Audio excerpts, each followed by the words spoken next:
Lockdowns in Sydney and Melbourne have plunged Australia's economy back into a recession.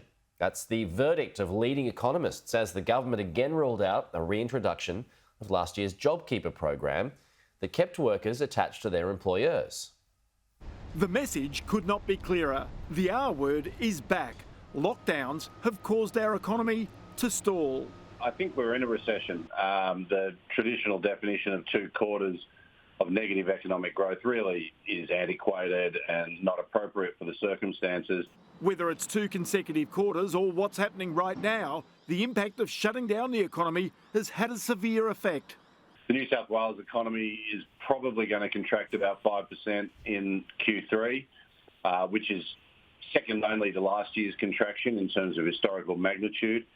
And that'll drag the overall Australian economy down by somewhere between 1% and 3%. I hope that doesn't occur because the consequences of that will be profound. But I think the very fact that commentators who look at this closely are actually speculating about this speaks to how significant the economic impact is. Despite the slump in the economy, the Treasurer, for now, insists there will be no return of JobKeeper, which cost almost $90 billion last year.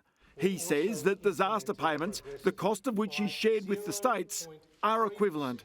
And those payments at $600 are at and $375 are at the level JobKeeper was in the December quarter last year. So no JobKeeper return then? More than 6.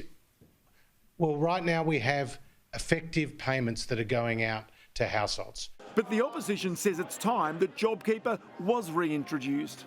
The point that they're making is that there was a scheme that was operating for most of last year, which people have become familiar with, which actually used the data of the ATO in order to assess whether or not those businesses were eligible, and it worked. If there's good news in all this, it's that last year's experience is that when lockdowns end, there will be a bounce back. That'll be aided by an ongoing supply of cheap money.